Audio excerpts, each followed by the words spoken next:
Vamos lá, meus amados. Apocalipse, capítulo 19. Eu farei a leitura de todo esse capítulo, meus irmãos, e depois trataremos aí a respeito dos seus detalhes.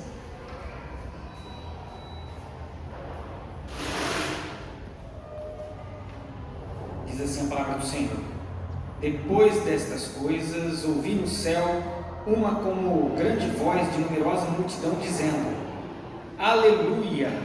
A salvação e a glória e o poder são do nosso Deus, porquanto verdadeiros e justos são os seus juízos, pois julgou a grande meretriz que corrompia a terra com a sua prostituição, e das mãos dela vingou o sangue dos seus servos. Segunda vez disseram: Aleluia! E a sua fumaça sobe pelos séculos dos séculos. Os 24 anciãos e os 4 seres viventes prostraram-se e adoraram a Deus, que se acha sentado no trono, dizendo: Amém, Aleluia! Saiu uma voz do trono exclamando: Dai louvores ao nosso Deus, todos os seus servos, os que temeis, os pequenos e os grandes. Então ouvi uma como voz de numerosa multidão, como de muitas águas e como de fortes trovões, dizendo: Aleluia! Pois reina o Senhor nosso Deus, o Todo-Poderoso. Alegremo-nos, exultemos e demo-lhes a glória, porque são chegadas as bodas do Cordeiro, cuja esposa a si mesmo já se ataviou, pois lhe foi dado vestir de linho finíssimo, resplandecente e puro, porque o linho finíssimo são os atos de justiça dos santos. Então me falou o anjo: escreve: bem-aventurados aqueles que são chamados à ceia das bodas do Cordeiro. E acrescentou: são estas as verdadeiras palavras de Deus. Prostrei-me ante os seus pés para adorá-lo. Ele, porém, me disse: vê, não faças isso. Sou conservo teu e dos teus irmãos que mantêm o testemunho de Jesus. Adora a Deus, pois o testemunho de Jesus é o espírito da profecia. Vi o céu aberto e eis um cavalo branco. O seu cavaleiro se chama Fiel e Verdadeiro e julga e peleja com justiça. Os seus olhos são chama de fogo. Na sua cabeça há muitos diademas. Tem um nome escrito que ninguém conhece senão ele mesmo. Está vestido com um manto tinto de sangue, e o seu nome se chama o Verbo de Deus. E seguiam-no os exércitos que há no céu, montando cavalos brancos com vestiduras de linho finíssimo, branco e puro. Sai da sua boca uma espada afiada, para com ela ferir as nações, e ele mesmo as regerá com cetro de ferro, e pessoalmente pisa o lagar do vinho, do furor da ira do Deus Todo-Poderoso. Tem no seu manto e na sua coxa um nome inscrito: Rei dos Reis e Senhor dos Senhores. Então vi um anjo posto em pé no sol e clamou com grande voz, falando a todas as aves que voam pelo meio do céu: vinde, reuni-vos para a grande ceia de Deus, para que comais carnes de reis, carnes de comandantes, carnes de poderosos, carnes de cavalos e os seus cavaleiros, carnes de todos, quer livres, quer escravos, tanto pequenos como grandes. E vi a besta e os reis da terra com os seus exércitos, congregados para pelejarem contra aquele que estava montado no cavalo e contra o seu exército. Mas a besta foi aprisionada, e com ela o falso profeta, que com os sinais feitos diante dela seduziu aqueles que receberam a marca da besta e eram os adoradores da sua imagem. Os dois foram lançados vivos dentro do lago de fogo que arde com enxofre. Os restantes foram mortos com a espada que saía da boca daquele que estava montado no cavalo. E todas as aves se fartaram com as suas carnes. Até aqui, Deus seja louvado pela leitura da sua palavra. É da mesa? Se algum diácono puder ajudar aqui, por gentileza, meus irmãos. Não pode tirar. Isso. Aí, ó, homens arrões fortes, ó.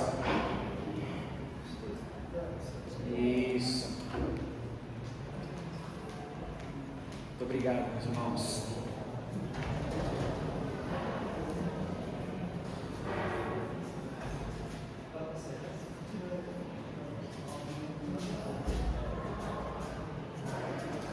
Meus amados, há uma continuidade aqui então do que nós vemos, já vimos na verdade no capítulo 18, onde fala-se ali um pouco mais detalhadamente a respeito da destruição do mal. O mal que é encarnado aqui no símbolo da Babilônia, que é no século I o Império Romano, essa máquina estatal e imperial que dominava e exercia ali todo, humanamente falando, a sua soberania. Bom, fala-se a respeito dela como meretriz, por que ela é prostituta? Por que a Babilônia é prostituta? Porque ela seduz aqueles a adorarem ela, a se renderem ao seu sistema. Então ela oferece o sistema imperial, o sistema governamental e religioso e econômico da Babilônia, oferece segurança. Ela diz: em mim reside a segurança, podem confiar em mim está todo o poder, eu não cairei. Ela diz, viúva, nos capítulos anteriores, viúva não sou, eu hei de reinar, pranto não hei de ver. Então ela pensa que ela permanecerá, subsistirá para sempre.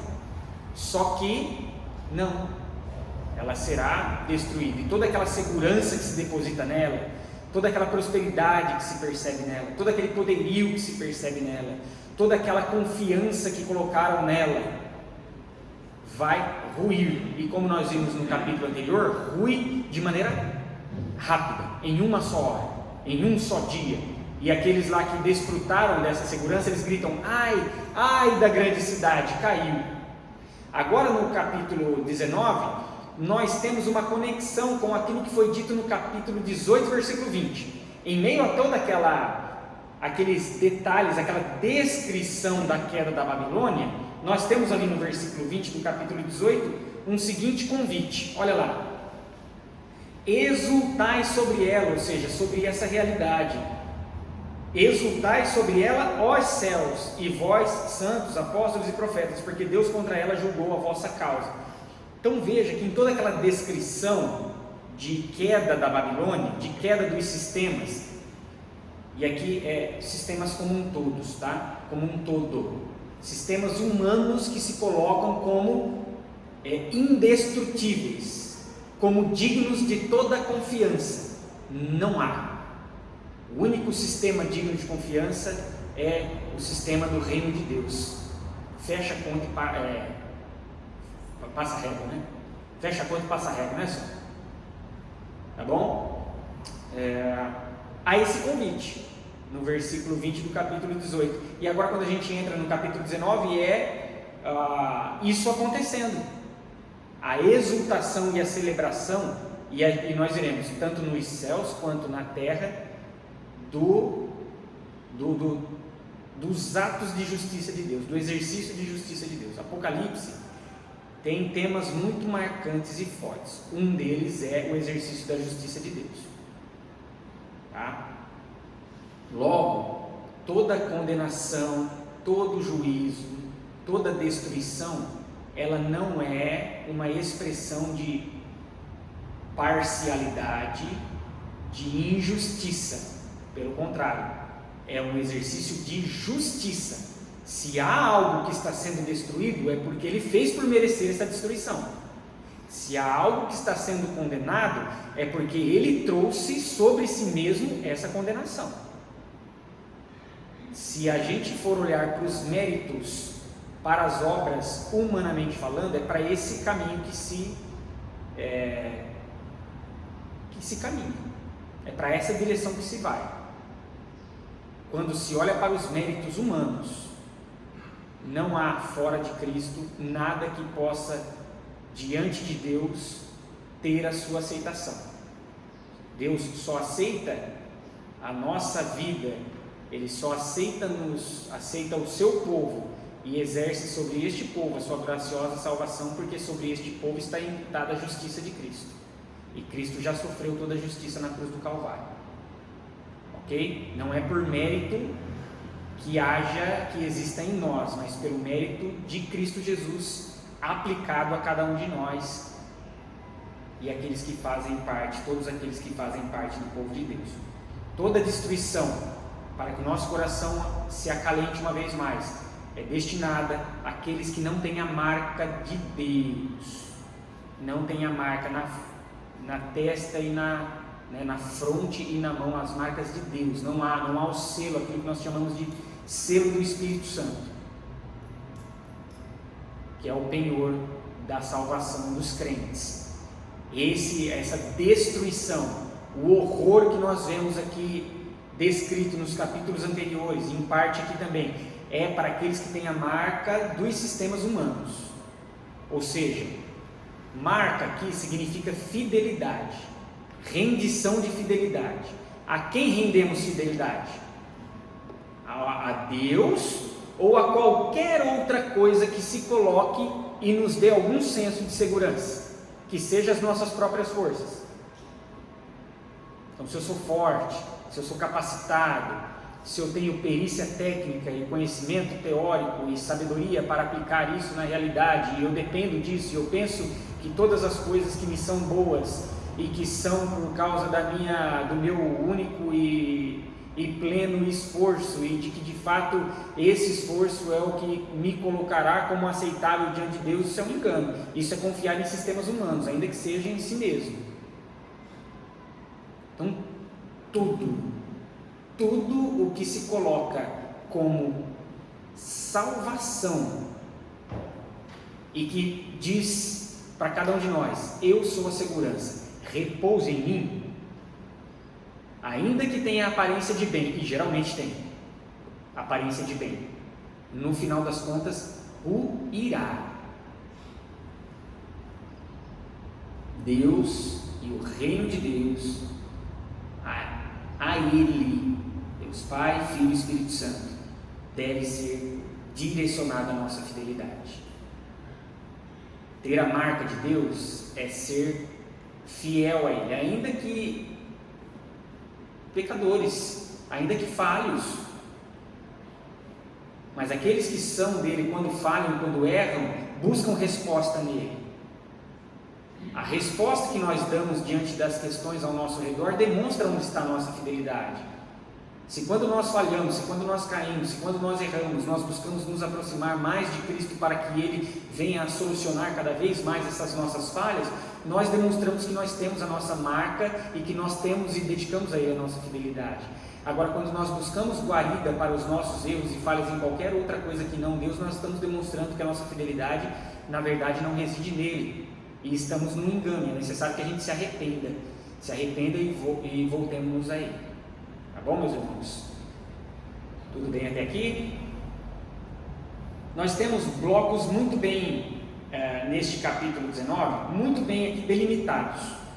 Do primeiro versículo ao versículo 4, nós temos uma expressão. Veja que até o versículo 5 é repetido aqui uma expressão. Qual expressão que a gente encontra aqui repetida em diversos versículos desses primeiros aqui? Vamos lá, quem vai ganhar uma balinha depois aí? Aleluia! Veja só, tem aleluia no primeiro versículo, tem aleluia no terceiro versículo, tem aleluia no quarto versículo, tem aleluia no quinto versículo. O que significa aleluia? Deus seja louvado, Deus seja celebrado. Louvado é uma celebração alegre, é um louvor, é cantar em alta e potente voz. Tanto que, se nós formos, por exemplo, colocar aqui o anjo exclamando no versículo 5, quando diz dai louvores a Deus, é aleluia, aleluia, aleluia. Então veja como essa ideia ela é amplamente repetida. Chama atenção, os nossos olhos devem estar. Sempre quando nós temos expressões que são repetidas diversas vezes, são indícios de como nós precisamos olhar para o texto bíblico. Ou seja, um texto, são versículos, é um bloco aqui dentro desse capítulo, que fala sobre celebração, sobre alegria, sobre festejo. E por quê? Por que eles estão festejando? Está escrito aí. pois julgou a grande meretriz. Ou seja, julgou os sistemas humanos, mostrou que os sistemas humanos cairão. Versículo no capítulo anterior: caiu a Babilônia, embora ela cairá no futuro plenamente, o verbo é no pretérito, ou seja, o julgamento dela já está estabelecido, já caiu, acontecerá na nossa cronologia no futuro de uma vez por todas, que é no ato da parousia. O que é parousia? O segundo e final retorno de Cristo Jesus. Todas as vezes que a gente se deparar com essa palavra, parousia, significa o retorno final de Cristo Jesus. É o que celebra esses que estão nos céus e depois mais à frente os que estão na terra. Eles estão celebrando porque a parousia está acontecendo, Cristo está voltando. A grande meretriz, a prostituta foi, olha o contraste, a prostituta foi julgada, e quando Cristo volta, ele volta para se unir em um movimento, em uma celebração, e essa celebração é simbolizada com o quê? Um casamento com a noiva. Então a prostituta foi julgada, mas a noiva celebrará um casamento. Lembra-se no capítulo anterior, no 18, que fala que na Babilônia, quando ela se torna morada de demônios, covil de aves carniceiras, fala que nela não haveria mais celebração e não haveria noivo nem noiva? Porque quando a gente olha para a realidade do primeiro século, e até hoje a gente pode ver isso, o casamento é uma das maiores celebrações que nós temos, um dos maiores festejos. Na Babilônia não haverá mais quando ela ruir, mas quando Cristo voltar, ele se unirá em celebração ali, simbolizado por um matrimônio. A igreja é a noiva de Cristo. Paulo fala isso aos Coríntios, Paulo fala isso aos Efésios, o próprio Antigo Testamento traz essa ideia como Israel sendo preparada como uma noiva. O profeta Oséias fala largamente de um adultério do povo que se prostitui após outras nações, deixando aquele relacionamento com Deus impuro. Então essa ideia ela é amplamente divulgada desde o Antigo Testamento. Essa é a celebração. Veja que então há louvores, de maneira inimaginável. Nós não conseguiremos imaginar como será esse momento da celebração. Por isso que é repetido de diversas formas aqui, tantas vezes. Aleluia, aleluia, dai louvores, aleluia. E as vozes ali, nós temos todos os seres celestiais e aqueles que estão nos céus celebrando. Olha lá, você tem uma grande voz no céu dizendo de numerosa multidão. Então nós temos numerosa multidão no céu dizendo aleluia, salvação e glória e poder são do nosso Deus, porque ele realiza ali a sua justiça, executa a sua justiça, vingou o sangue dos seus servos. Retoma lá a oração que no capítulo 6 de Apocalipse, quando no altar de Deus os santos mortos já estão clamando que Deus vingasse a causa deles, e Jesus diz: calma que o número dos teus conservos precisa ainda ser completado. Segunda vez disseram. Aí nós temos no versículo 4 os 24 anciãos, que é a representação da criação fora da humanidade, e aqui inclui toda a criação, inclusive os seres celestiais também. Veja que eles se prostram e adoram a Deus. Então toda a adoração é direcionada a Deus, porque Ele é o único digno de toda adoração. Então seres celestiais e ali os santos apóstolos, os profetas que já morreram, estão dedicando a adoração a Deus, porque Ele é o alvo da adoração. Logo, toda a realidade no céu louva e rende celebração a Deus. No versículo 5 vem mais uma voz do trono. Voz do trono é uma voz que vem direcionada de Deus. Às vezes vem por um mensageiro, às vezes é uma voz que vem do próprio Senhor, mas o fato é uma voz de autoridade que vem de Deus, exclamando: dai louvores ao nosso Deus, todos os seus servos e os que temeis, os pequenos e os grandes. Mas eles já não estão louvando? Por que há repetição? Porque na verdade aqui já é um convite agora àqueles que estão na terra, aqueles cujo versículo 4 do capítulo 18 Deus destinou a palavra. Porque olha só, quando no capítulo 18 vai detalhar ali a destruição da Babilônia, Toda vez que eu falar Babilônia, gente, é todo o sistema que se opõe a Deus e se coloca como centro de segurança. Às vezes a gente pensa em coisas muito perversas, e não, às vezes são coisas boas. Por exemplo, a economia, é algo bom, é bom que a economia seja boa, mas ela ainda não é a nossa esperança final. Ainda que ela entre em colapso, está tudo bem para aqueles que estão em Cristo. Ainda que lhes falte o pão aqui, nós temos o pão da vida nele, tá? Quando vai detalhar no capítulo 18 a respeito da destruição da Babilônia, que aqui no primeiro século é o Império Romano, mas sempre existiu Babilônia, continuará existindo Babilônia até que Cristo volte finalmente, tá bom? Então todo tipo de sistema ainda hoje, diante de nós, que se coloca como segurança, inclusive religiosos, eu não me canso de dizer, instituições religiosas, sejam elas quais forem, que se colocam como a esperança para as pessoas, são sistemas humanos. Agora, se a nossa estrutura, se o nosso movimento, se a nossa denominação, se o nosso ajuntamento aponta para ele como a única esperança, aí ok. Bom?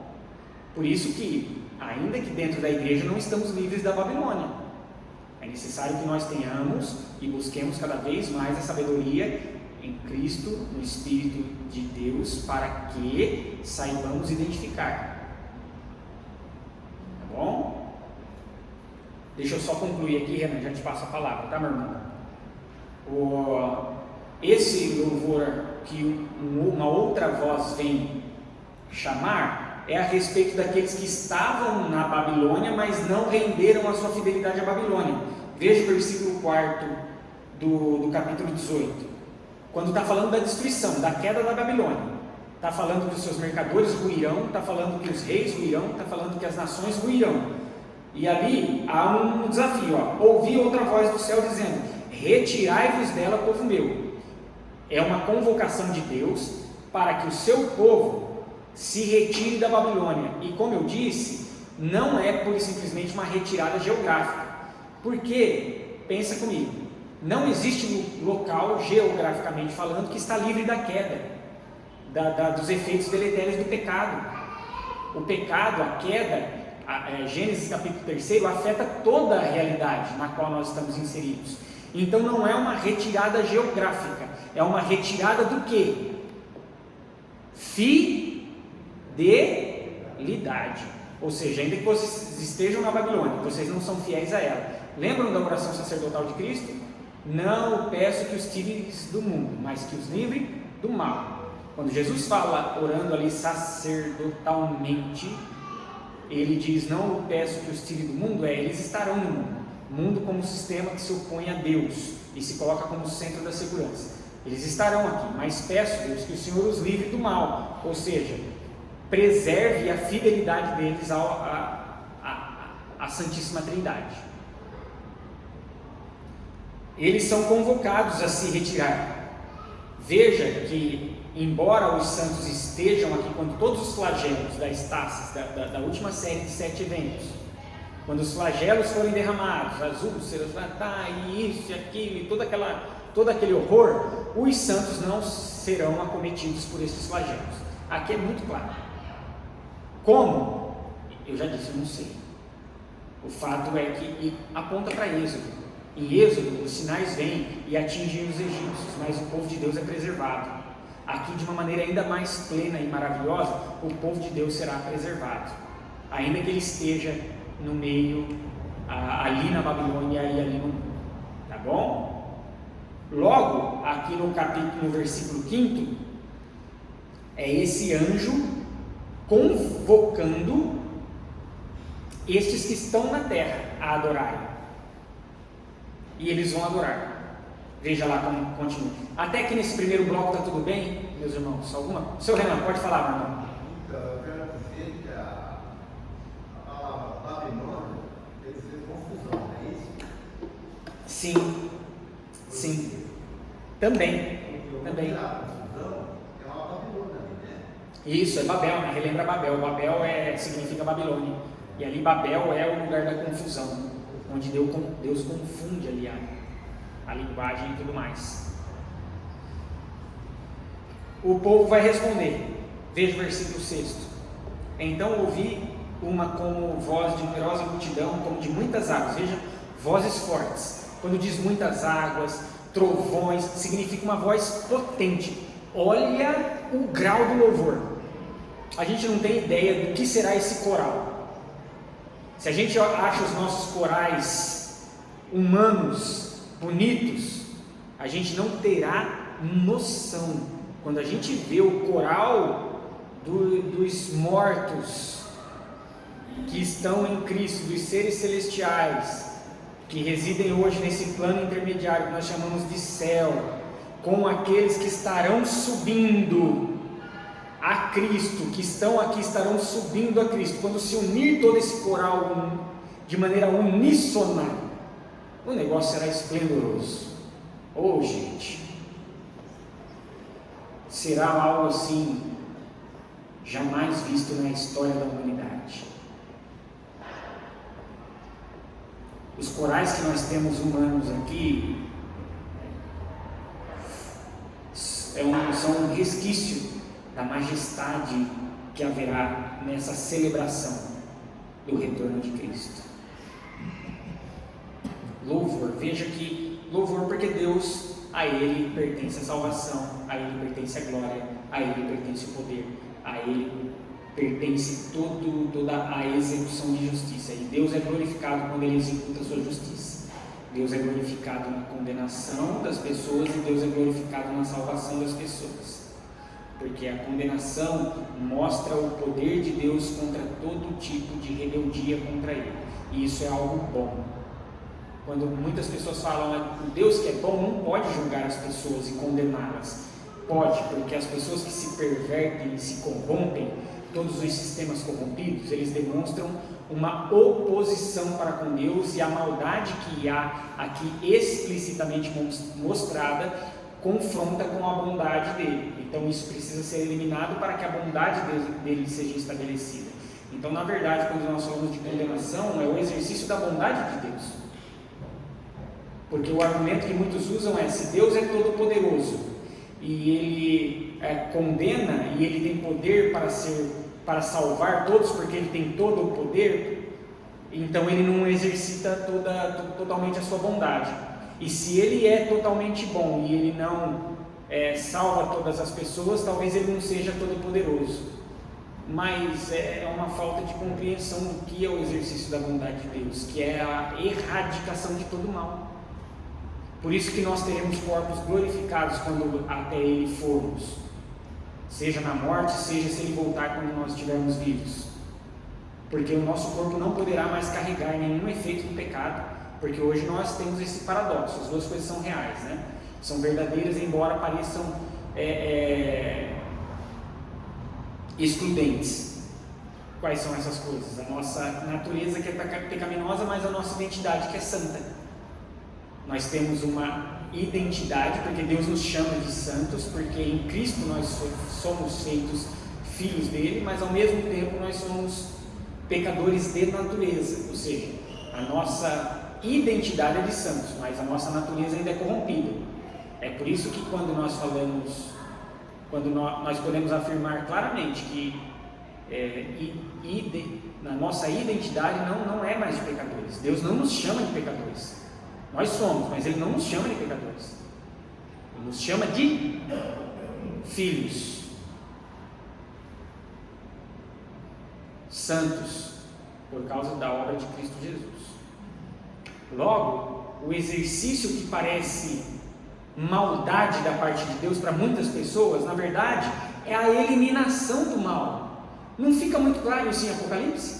Que é Deus eliminando o mal, porque quando a Nova Jerusalém, quando essa realidade intermediária do céu, na qual repousam os santos mortos, quando Cristo na parousia retornar, celebrar ali, e quando aqueles que estiverem vivos forem arrebatados para se juntarem a Ele, celebrarem a Ele nesse louvor e descer para estabelecer a Nova Jerusalém, para que a Nova Jerusalém seja estabelecida, não pode haver nada de mal, porque não há resquício de maldade na Nova Jerusalém. O mal é todo erradicado. O mal residirá num outro lugar, o lago de enxofre, é o inferno. Tá? Tudo bem? Tudo certo até aqui, meus irmãos? Muitos falam que Deus é injusto, porque Deus vai mandar a pessoa para o inferno. Não, Deus não manda ninguém. A pessoa vai porque ela quer. Deus manda porque ela quer. Deus, a gente não pode tirar também a soberania e o poder de Deus em condenar aquele que de fato se rebelou contra ele. Porque é um outro paradoxo da soberania de Deus e da responsabilidade do homem. O homem traz sobre si esse endurecimento do seu coração ao mesmo tempo em que Deus também endurece ao seu coração. O Faraó, Romanos capítulo 9, é o paradoxo. São duas coisas que parecem excludentes, mas que caminham ali também. A soberania de Deus sobre todas as coisas, mas a responsabilização do homem diante da revelação divina. Continuamos aqui, meus irmãos. Veja como eles vão, essas fortes vozes, como de muitas águas e de fortes trovões, eles dizem, a primeira coisa é o quê? Aleluia! Louvado seja Deus, pois reina o Senhor nosso Deus, o Todo-Poderoso. Repetindo, todos esses atributos são repetidos, já foram, que são descritos aqui, foram repetidos ao longo de todo o livro de Apocalipse, especialmente ali no capítulo 1, quando vai apresentar a divindade da Trindade. Veja, alegremo-nos, exultemos e demos a Ele glória, porque são chegadas as bodas do Cordeiro, cuja esposa a si mesmo já se ataviou, já se preparou. A noiva está preparada. Quando Cristo voltar, a noiva, a igreja dele, estará preparada para com ele desfrutar plenamente. É uma imagem, é um símbolo, porque o casamento é algo, é o que há de mais celebrativo aqui quando a gente olha para a realidade do primeiro século, dentro do contexto judaico e por aí vai. Tá bom? Oi?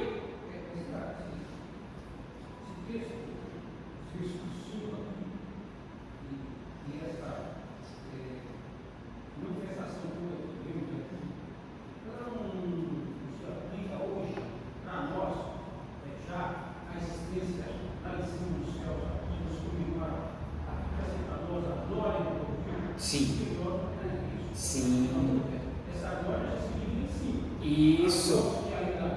A gente já reconhece ela.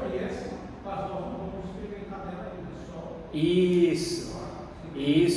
Por isso que nós celebramos, né, Sr. Fernando? Exatamente.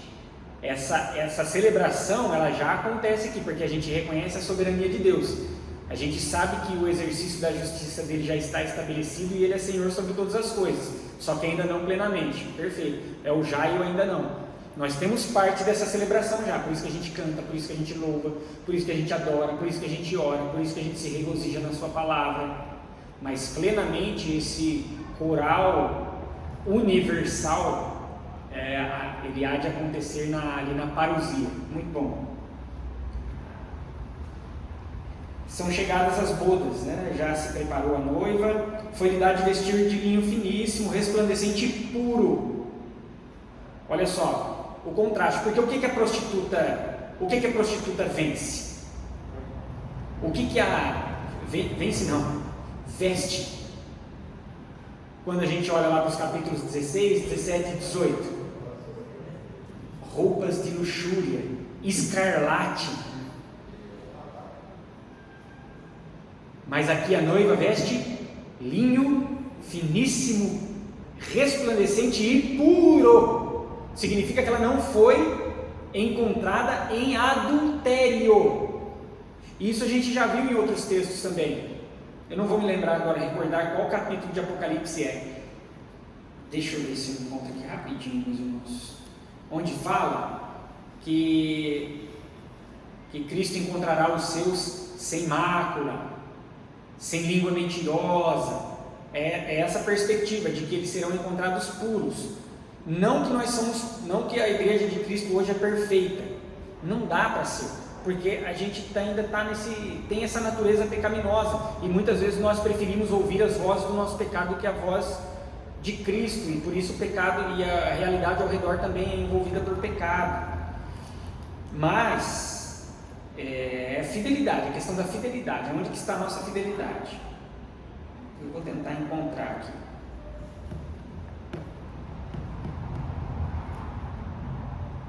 Se vocês puderem me ajudar também.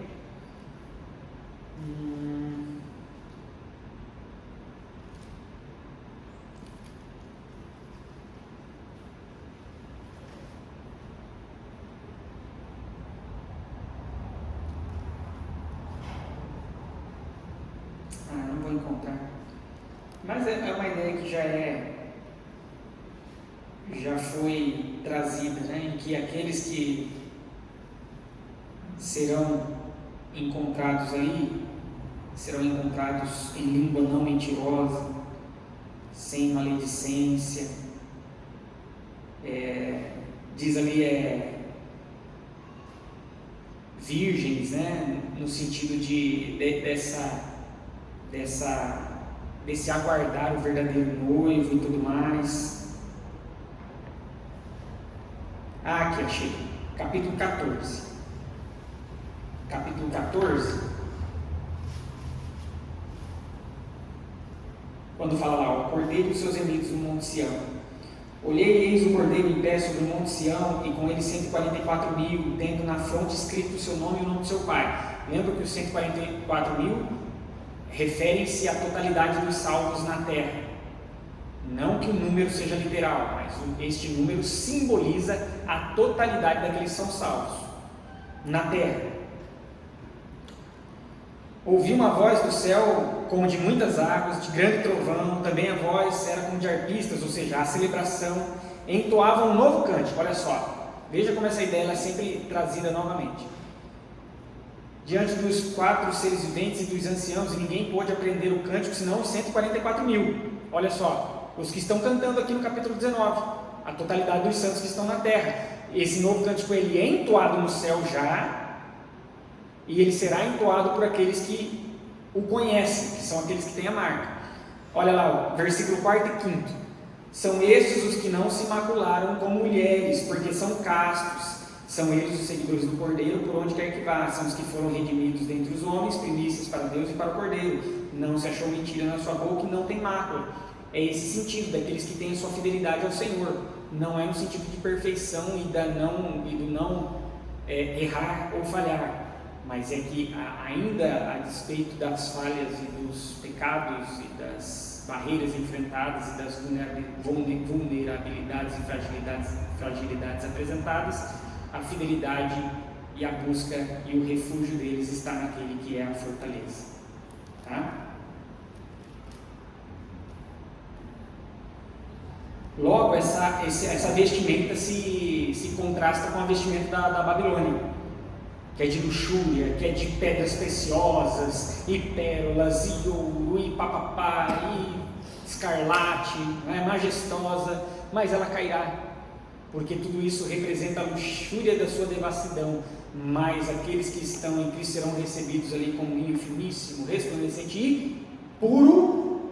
E aí diz, o que é esse linho finíssimo e puro? Os atos de justiça. Mas veja que em nós não há justiça. Quais são os atos de justiça?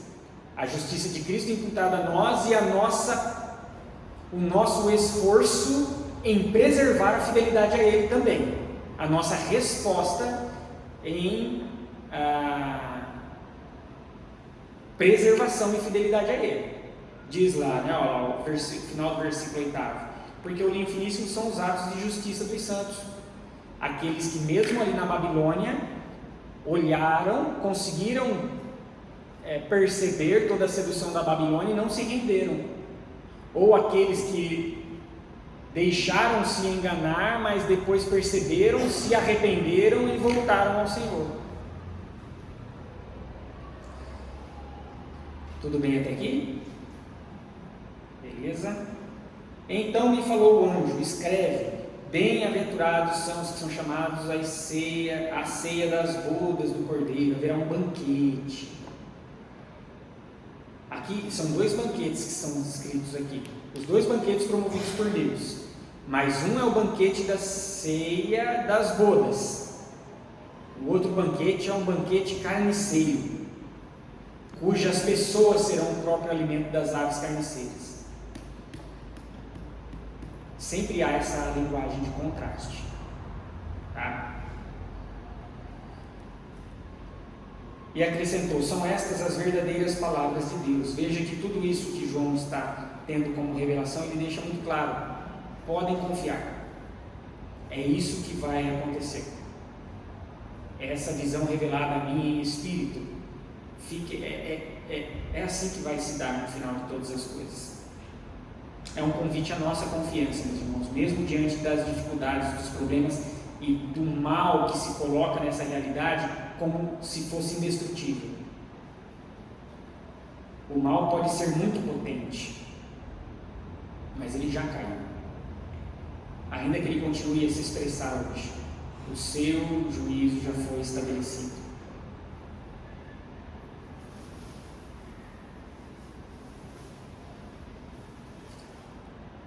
Quando João tem essa visão, olha só, imagina, né, meus irmãos? João tem uma visão em que os céus se colocam diante dele e ele vê um coral maravilhoso entre os seres celestiais, os mortos, os santos que estão em Cristo Jesus. Depois ele vê uma voz potente convocando aqueles que estão na terra. Então João está naquela visão e ele vê o coral da terra se juntando ao coral do céu, ali todos numa só voz, e aquilo é poderoso, e aquilo é majestoso, e ele vê que todos estão vestidos de pureza diante de Cristo, e aquilo brilha, aquilo é maravilhoso, e há um banquete em que todos se regozijarão. O que ele faz? Pum! Se dobra, se prostra, só que diante da personalidade errada, porque ele se prostrou para adorar o anjo que estava falando com ele. E o que o anjo fala? Está achando o que, rapaz? Levanta aí. Eu não sou Deus, eu sou um conservo teu. E aqui conservo é no sentido de que, assim como é dada à humanidade a responsabilidade de proclamar Deus e evidenciá-lo, aos anjos também reservam-se na responsabilidade de adorar a Deus, porque todas as coisas adoram a Deus. Eu não sou digno de adoração. O único digno de adoração é Deus, na revelação da Santíssima Trindade. Deus Pai, Filho e Espírito Santo. Único. Mais nada, meus irmãos. Mais ninguém. Ainda que existam pessoas maravilhosas e santas, benditas, testemunhos maravilhosos, não são dignos de adoração. Ainda que haja, por exemplo, Maria, a mãe do nosso Senhor, a maior dentre as mulheres, mais bendita dentre as mulheres, é mulher, maravilhosa. Eu fico na dúvida sobre quem eu corro para abraçar depois de Jesus quando eu estiver no paraíso. E uma das primeiras que está na lista ali é Maria. Mas ela não é digna de adoração. Nela não reside aspectos da divindade por essência. Ela não é mediadora das graças, nem medianeira de toda a salvação, mas é a mais bem-aventurada de todas as mulheres, mas é uma mulher. Se Maria fosse aqui esse anjo, quando João se dobra, ela dizia: ei, peraí, eu não sou Deus, eu sou uma conserva tua. Na adoração àquele que é digno de todo louvor e adoração.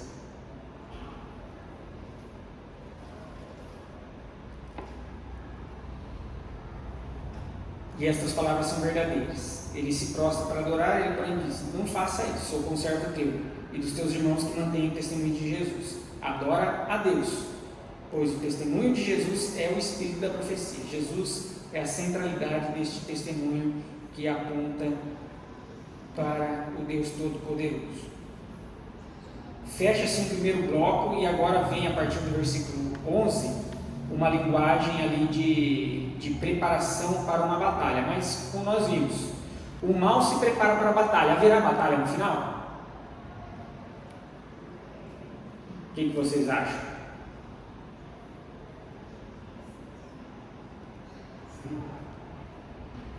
Não haverá. Haverá e não haverá. Eles se preparam para a peleja, mas veja que da boca do Senhor vem a palavra de uma vez e ela já extermina. Não há luta, não há um entrave, há um preparo das nações e dos reis para pelejarem ali na simbólica Armagedon. Armagedon é referência ao local onde mais guerras ferrenhas contra o povo de Deus houve no Antigo Testamento. O Monte de Megido, o Vale de Jezreel, no caso. Não haverá batalha, mas há todo um preparo. Vamos lá que a gente vai chegar. Vi o céu aberto, eis um cavalo branco, e o seu cavaleiro se chama Fiel e Verdadeiro, julga e peleja com justiça, olhos de fogo, muitas diademas na cabeça, um nome escrito que ninguém conhece, seu vestido com manto tinto de sangue, o seu próprio sangue, e o seu nome se chama Verbo de Deus. João capítulo 1, versículo 1, versículo 14, que fala do Verbo, a palavra de Deus. E seguiam-nos os exércitos que há no céu, montados de cavalos brancos com vestiduras de linho finíssimo, branco e puro. Esse cavalo branco aqui não é o cavalo branco com o cavaleiro lá do primeiro selo. Se a gente for lá no capítulo 6, nós temos o segundo selo a ser aberto. Olha o que diz o segundo selo. Quando abriu o segundo selo, primeiro, versículo 2, primeiro selo. Vi então, e eis um cavalo branco e seu cavaleiro com um arco, foi-lhe dado uma coroa e saiu vencendo para vencer. Aqui não é referência a Jesus, aqui é referência a um povo, a uma realidade que traz a guerra, que evoca a guerra, fazendo alusão, no caso do primeiro século, ao povo oriental da Pártia, o exército parto, que eram cavaleiros que empunhavam arco, e eram um dos únicos povos e tribos que Roma não havia dominado, então era uma ameaça à Babilônia. Então ali, este cavalo branco e o seu cavaleiro branco é referência a toda a guerra e destruição que virá. Aqui não.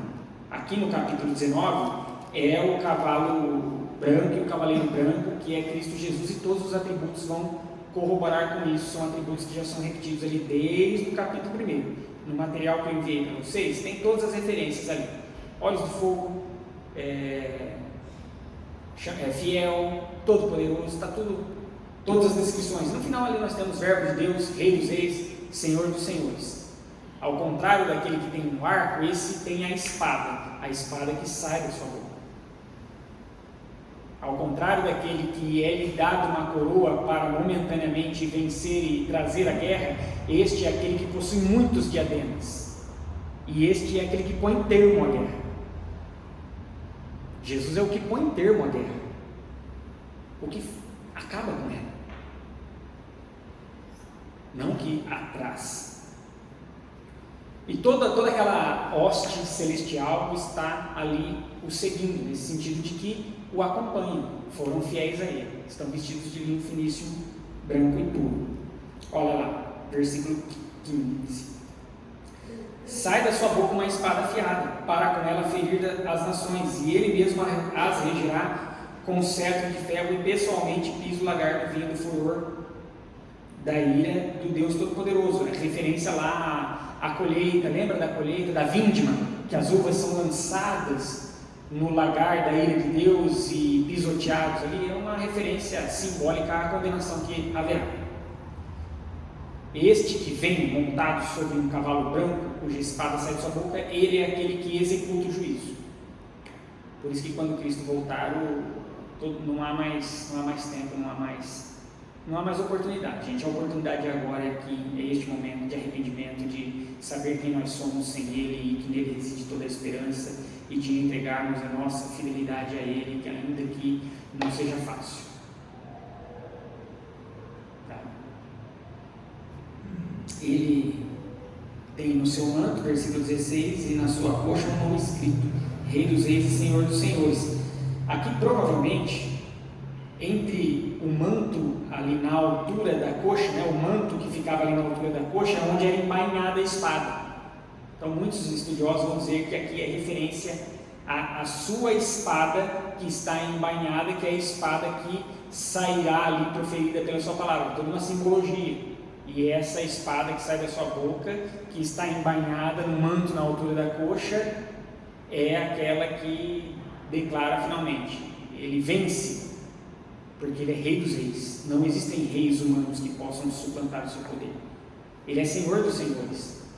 Não existe império, não existe imperador, não existe rei, não existe presidente, não existe sistemas religiosos, econômicos, militares e poderios e armas nucleares ou as mais poderosas que sejam mais potentes do que a arma que sai da boca daquele que haverá de julgar todas as coisas. Não há. Aqui quando diz que ele regerá com cetro de ferro, é referência ao Salmo 2. Aqui é no sentido de destruir, não é de governar como ele governará os seus nos céus, não, aqui é de destruir. Cetro de ferro é aquele que despedaça. É a imagem da condenação, tá? Tudo bem até aqui, gente? Certo? Então viu, versículo 17, viu um anjo posto em pé no sol e clamou em grande voz, falando: olha, aqui vai ser introduzido o segundo banquete. Então há um primeiro banquete, que é aqueles que foram encontrados vestidos de linho finíssimo e puro, que serão recebidos nas bodas do Senhor e que serão levados ao banquete da ceia das bodas do Senhor. Mas há um outro banquete, há esse contraste, há o banquete da noiva e há o banquete da prostituição, do adultério. Há o banquete da fidelidade e há o banquete do adultério. E é uma cena horrorosa, de fato, mas a gente não precisa ter medo, já disse. Tá? Os que têm a marca do Senhor e colocam diante dele a sua fidelidade, mesmo nas dificuldades, estes serão encontrados em linho finíssimo e puro, porque é ele que nos veste, não nós que nos vestimos a nós mesmos. Se nós confiamos que, a despeito da nossa natureza caída e pecaminosa, a justiça de Cristo é imputada a nós, e a sua justiça é essa vestidura de linho finíssimo e puro, nós cearemos com ele nas bodas do Cordeiro. Mas há um cenário horripilante a seguir, que é a ceia das aves carniceiras. Então um anjo, ele diz, ele está posto no sol, ou seja, a voz dele será ouvida ali por toda a extremidade do universo, da terra, se você preferir, dizendo a todas as aves: se acheguem, vão para lá, porque aqueles que pleiteiam a guerra serão destruídos de uma só feita, e vocês se banquetearão com as carnes deles. Para que, falando a todas as aves que voam pelo meio do céu: vinde, reuni-vos para a grande ceia de Deus. É Deus que prepara as duas, tá? Deus prepara a ceia das bodas do Cordeiro e a ceia da destruição, porque Ele é soberano. Ele é o poderoso. Ele está estabelecendo a sua justiça e erradicando todo o mal. Ele prepara. Para que comais carnes de reis, de comandantes, de poderosos, cavalos, cavaleiros e todos, quer escravos, livres, grandes e pequenos. Veja que muitas vezes é tida essa conotação de poderosos, reis e tudo mais, e a gente pensa que aquele que é humilde, que é simples, que é pobre, mas que se rebelou contra Deus, não, ele está sendo, não, aqui é todos, escravo, livre, pequeno e grande. Se rebelou contra Deus, não depositou nele a esperança da sua vida, e que Ele é capaz de transformar a sua realidade, fazer com que você viva a fidelidade a Ele, não importa a sua condição social, o seu status, a sua etnia, não importa. Mas veja, Versículo 19: "Vi a besta e os reis da terra com seus exércitos congregados para pelejarem." Olha, eles estão congregados para pelejar. Eles se juntaram, eles se manejaram para a batalha, eles se prepararam para a batalha. Mas veja que aqueles que há duas formas de preparo: há a noiva que se ataviou, que se preparou para receber o cordeiro, e há aqueles que se preparam para a guerra. Os que se preparam para a guerra, ainda que preparados para a guerra, serão pegos na sua nudez e na sua vergonha, porque Jesus vem como vem o ladrão, ele vem de surpresa, ele vem sem avisar, e ele pegará aqueles que não se prepararam da forma como se prepara a noiva se ataviando para o seu noivo, na sua vergonha e na sua nudez, ainda que humanamente eles estejam se planejando. Agora, aquele que se prepara, se atavia como uma noiva esperando o cordeiro, ainda que seja de surpresa, não será pega em sua vergonha e na sua nudez, porque estará vestida de linho puríssimo, finíssimo, resplandecente, puro. A linguagem de Apocalipse é maravilhosa, né, meus irmãos? O contraste que a gente vai percebendo aqui é rico demais. Aí a gente deixa isso passar por talvez não, né? Por falta de compreensão muitas vezes do que o texto evoca, por medo de não entender que aqui se refere, o texto aqui se refere a essas notas horripilantes, e entender e compreender que Apocalipse fala de esperança para aqueles que estão em Cristo, de paz plena, de louvor e um coral uníssono de qual jamais veremos, de no final das contas não haver lágrimas de luto nos nossos olhos, não haverá fadiga no nosso labor e no nosso trabalho. Vai trabalhar, já disse aqui, no céu a gente trabalha, meus irmãos. Deus, quando criou o jardim do Éden, antes de haver o pecado, ele disse para Adão e Eva: cultivem. O trabalho é estabelecimento de Deus na plenitude, porque a criação é boa e perfeita, como diz o versículo 31 de Gênesis.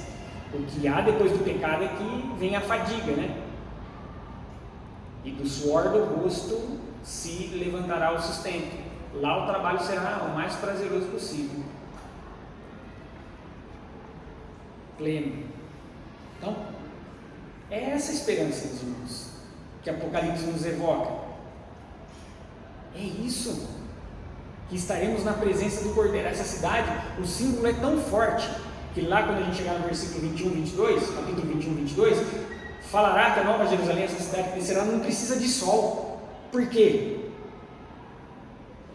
Porque o brilho da presença de Deus, da sua glória e do Cordeiro já é aquilo que sustenta tudo o que é necessário.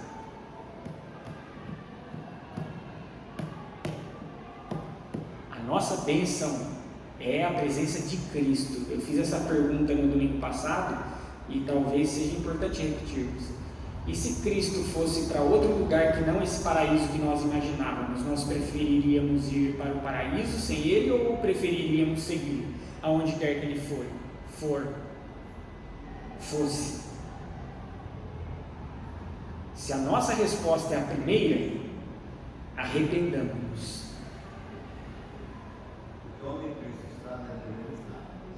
Porque o nosso prazer deve ser na presença de Cristo, e aonde Ele estiver, ali é o paraíso.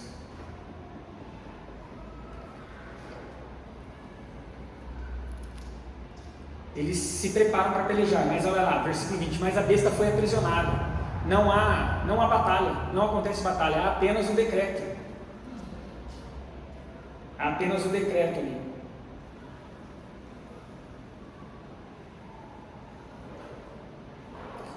E 2, veja que dentro da nossa linguagem de contraste em Apocalipse, é sempre o mal tentando imitar Deus. Então você tem Deus, Pai, Filho e Espírito Santo, e quando nós olhamos para a representação do mal, a gente tem o dragão, a besta e o falso profeta. Esse falso profeta, às vezes ele é chamado de anticristo, às vezes ele é chamado de segunda besta, mas é a trindade profana, é muito claro. Nesse final, as duas entidades, a besta e o falso profeta, ou o anticristo, ou a segunda besta, eles já são exterminados. Resta um, que vai falar a respeito dele no capítulo 20, que é a destruição do dragão. Mas aqui veja como o mal já vai sendo erradicado.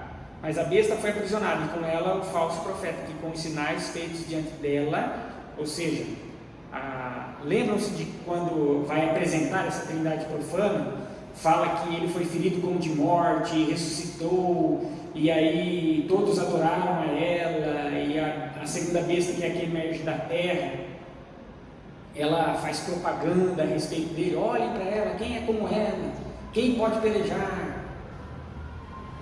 A respeito aqui fala do império e a máquina estatal imperial, esse poder governamental que se colocava como a grande rainha de todas as coisas. É destruída. E seduziu aqueles que receberam a marca da besta e eram os adoradores da sua imagem, aqueles que renderam fidelidade. Os dois foram lançados vivos, ou seja, conscientes, dentro do lago de fogo que arde em enxofre. O diabo não é dono do inferno, ele sofrerá no inferno. Deus é dono do inferno. Dá para entender isso? Deus é rei sobre o inferno. Lá ele regerá com cetro de ferro. Ele é dono de tudo. Satanás, o dragão, a besta, o anticristo, o falso profeta, os adoradores da sua imagem, todos eles sofrerão ali a consequência da sua própria rebeldia. O Satanás não fica ali com aquele tridente cutucando lá os adoradores da sua imagem. Eles serão tão atormentados quanto aqueles que eles fizeram com que se rendessem a eles.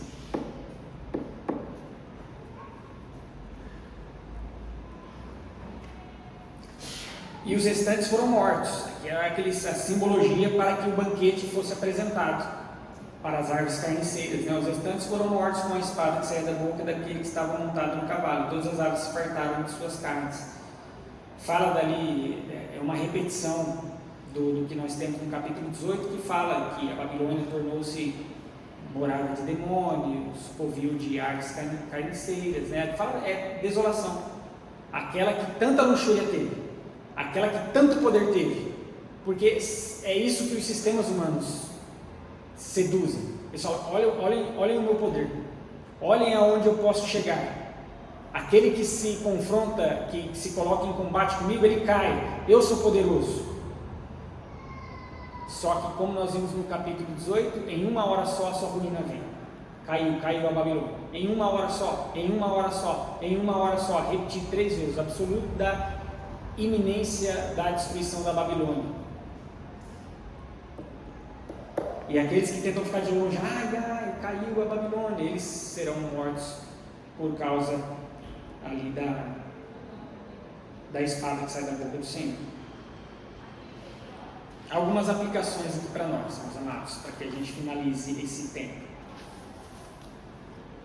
Diversos textos ali eu coloquei como referência também a respeito da batalha final, que é imaginada ali desde o Antigo Testamento, também no Novo Testamento. Textos que falam sobre essa ceia das aves carniceiras, também desde o Antigo Testamento. Bom, está tudo lá no materialzinho que eu envio para vocês semanalmente. Como aqui o nosso tempo não é tão esticado, não consigo citá-los e lê-los todos, tá bom? Algumas aplicações aqui. Tudo aquilo, meus irmãos, que a gente mais sonha de beleza e de belo, que a gente entende por algo sublime e majestoso, que fica às vezes só na nossa mente quando a gente talvez vai deitar na cama e a gente imagina coisas belas e maravilhosas no nosso travesseiro, É gostoso, não é, meus irmãos? Quando a gente vai deitar no travesseirinho assim, a gente começa a imaginar coisas bonitas, belas, viajando para lugares majestosos. Essa imagem que nós temos na nossa mente, ela não se compara com a beleza que há de ser revelada na parousia, na volta do nosso Senhor, no estrondo dessas vozes uníssonas em coral celebrativo ao nosso Deus. Embora nós tenhamos resquícios desta beleza aqui agora, ela não é plena. Não é plena. Mas acontecerá, podemos confiar. Estas palavras são verdadeiras. O anjo diz para João, a gente pode confiar. Segunda coisa, tudo aquilo que o coração humano procura na plenitude só será perfeitamente encontrado em Cristo. Então toda alegria verdadeira, toda exultação, todo amor, toda celebração, tudo aquilo que a gente sonha e deseja para agora, embora nós tenhamos parte disso, só no final de todas as coisas será percebido de maneira plena. Tá? E isso é uma palavra de esperança. Os nossos anseios não acabam com a queda deste mundo.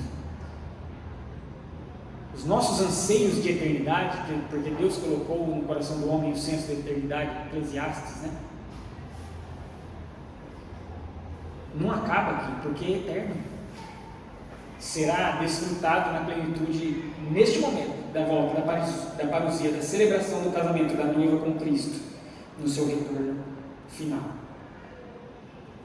Por fim, a nossa fidelidade presente, aonde nós colocamos e depositamos a nossa confiança, revela qual banquete desfrutaremos, ou se seremos desfrutados. Se a nossa fidelidade está em Cristo, desfrutaremos com Ele da ceia das bodas. Se a nossa fidelidade está em qualquer outra coisa que não Deus, nós seremos alvos do desfrute das aves carniceiras. Há dois banquetes. Então, é basicamente para dizer que não existe neutralidade. Quando a gente fala de reino de Deus, ou se está no reino de Deus, ou não se está no reino de Deus. Não existe meio no reino de Deus. Eu estou com um pezinho no reino de Deus. Não existe. Ou se está inteiro ou não se está. Ou se é fiel a Ele ou não. Não se adora a dois senhores, sem que um possa ser desagradado nessa relação.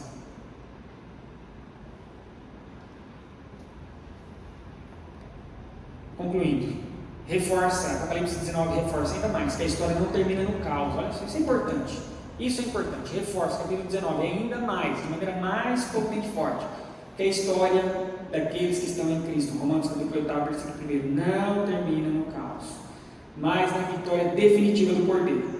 O mesmo Jesus que derramou o seu sangue para redimir a sua noiva, virá em glória para buscá-la e julgar todo mal. Por isso a igreja vive entre lágrimas e esperança, aguardando o dia em que finalmente verá o Rei vindo ao seu encontro. Louvado seja Deus pela sua palavra. Eu vou desligar aqui, meus irmãos. Se vocês quiserem comentar mais alguma coisa, que o Senhor nos conduza em todo o tempo.